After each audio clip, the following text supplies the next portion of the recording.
with another McFarlane Toys Spawn Deluxe figure review, and today I'm particularly excited because this is one of my favourite Spawn villains, Overtkill, and I've waited a long time to see this figure in this particular line.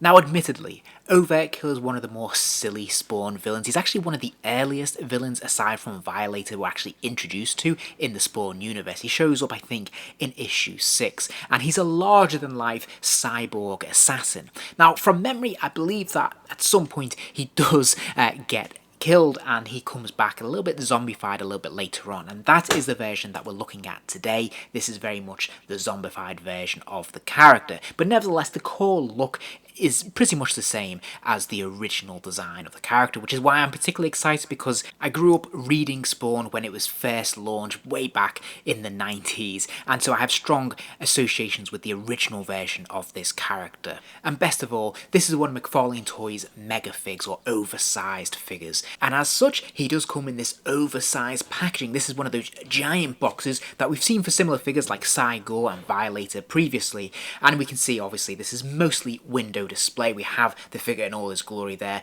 Behind him there is a bit of a green card inlay which really helps the figure pop, which looks really good. We have that fantastic chunky 90s Spawn logo which I am very passionate about. I think it looks great even to this day. And then we have sort of a red trim around the borders. If we flip it over onto the side panel, we have this fantastic artwork of this zombified version of Overtkill, which I think looks really good. This is a really nice use of this space. It looks great on display. And then if we flip it over onto the back again, we can see this is largely text free. We see a slightly enlarged version of this image. We see the full image with Spawn here, and I think this looks absolutely phenomenal. This is fantastic artwork. It looks great on display and it's just really attractive packaging. Opening him up, I was a little bit surprised to see how light he was. Other mega figures that I've had in this line, such as the Violator, was a nice, heavy, hefty, chunky figure. This has all the girth, but it doesn't have any of the weight. This is a very light feeling figure, which is surprising, and it feels a little bit cheap. But before we get into that, let's take a look at this head sculpt. I think this is a fantastic sculpt all around. I think this looks really, really good. There's plenty of detail in here. We've got those fantastic teeth and gums and the skin peeling away. You definitely got the sense that this is rotting flesh. I think it looks really, really good. I think the paint apps are really nicely applied as well. The silver paint works particularly well, has that metallic look and feel to it. And of course, they've even filtered that into some of his veins in his neck there, onto his chest, which I think looks really very, very good. And again, we have the red of the eye beam and things. It looks great all in all. I couldn't really fault it in terms of the sculpt or the paint apps. I think it looks pretty spot on.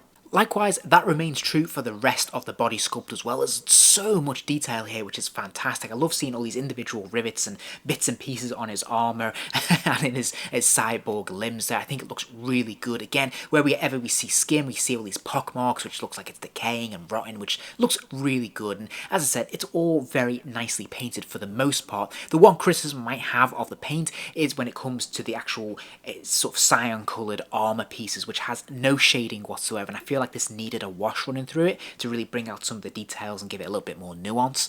But thankfully there is a lot of fine paintwork when it comes to those metal joints in the limbs. We can see a lot of black wash running through this, and just some of those finer grooves and bits and pieces have that extra detailing, and that's really brought out by the black paint, which I think looks really, really good and very, very effective. So this looks like proper metal, even though it doesn't feel like metal. It definitely has the look in terms of the aesthetic, so I think this looks really good.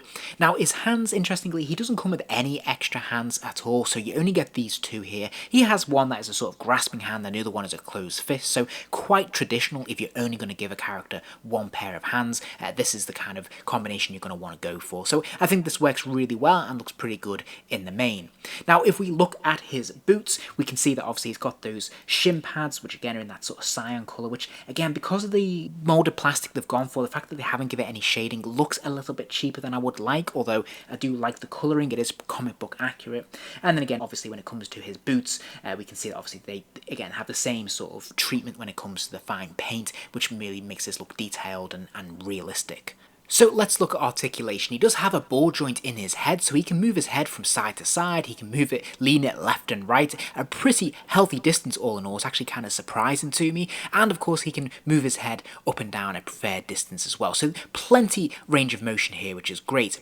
Now in his shoulder, he does have articulation in his shoulder pad, which is fantastic. I'm really pleased to see this, so you can move this in different shapes and different ways, and obviously this will support the shoulder articulation, where of course there is a ball joint there that will allow that arm to kick all the way up there, which is great stuff. At the elbow there is a pin swivel, so that lower arm will rotate all the way around, and it will also hinge to roughly 90 degrees. At the wrist there's another pin swivel here, so again that wrist will rotate all the way around and of course hinge forwards and backwards as much as those gauntlets will allow, which is pretty healthy to be honest. It doesn't actually block the articulation at all, which is really good to see.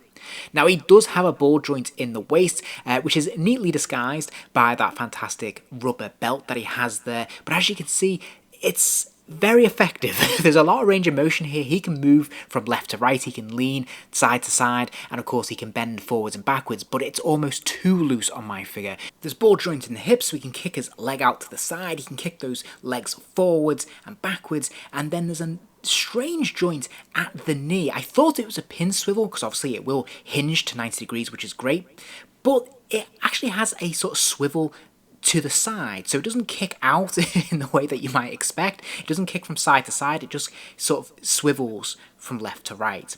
And then there is an ankle pivot at the bottom there, so that foot will hinge forwards and backwards and of course pivot left and right.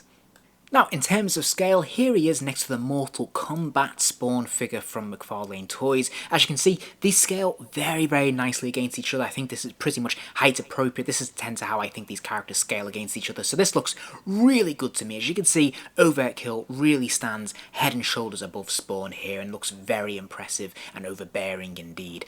And I certainly think, if nothing else, this figure looks the part. I have to say, when you put him next to Spawn and you start trying to play with different poses, you can create some fantastic displays of this character. I think he looks great. A lot of that comes from that fantastic sculpt and the great paint apps, particularly in the limbs, which I think looks really good. And of course, as I said, when he scales against Spawn, this looks pretty impressive. So I think this is a nice figure. It's a nice addition to the line. But in terms of my overall star rating, I'm only going to give him 3 stars. Now that might seem like I'm being a bit harsh, but let me elaborate. First of all, as I've already mentioned, there was that feeling of it being just a little bit too light, and I'd say that's my major criticism of this figure. Very similar to Cygor that came previously, is that yeah, these feel a little bit too plasticky. They're definitely too light. If we compare this against the Violator figure, which was so hefty and chunky and it felt very solid, much more in line with what we'd expect from the classic Marvel Select figures like the old Juggernaut, for example, if you're familiar with that figure. They have a tremendous weight and a tremendous strength and power to them, which makes them feel really robust and solid and strong. Unfortunately, that is completely lacking from this figure. He feels very lightweight. He feels very much like he could snap in different places, particularly his armor pieces, which just feel too flimsy. And that's not a great feeling when you're playing with your action figures, for lack of a better term. Now, the other thing is, I think this is reflected also in some of the articulation, particularly that waist joint. I did mention that I felt mine was maybe too loose, and that is also disquieting. Although I think they've done a great job of adding that rubber belt there to really hide that joint, mine is just far too flimsy. Again, there's that sense that it's just not solid, not robust enough, and I want to be able to control where he's placing his weight, what pose he's in, and I feel like at the moment it's going to be left a little bit to gravity to determine that, especially over time.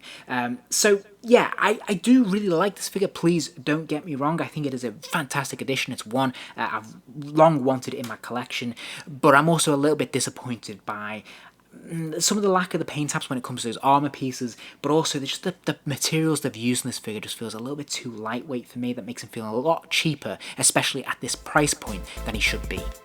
If you enjoyed this video, please do give it a like, and remember to subscribe, as there'll be plenty more videos soon.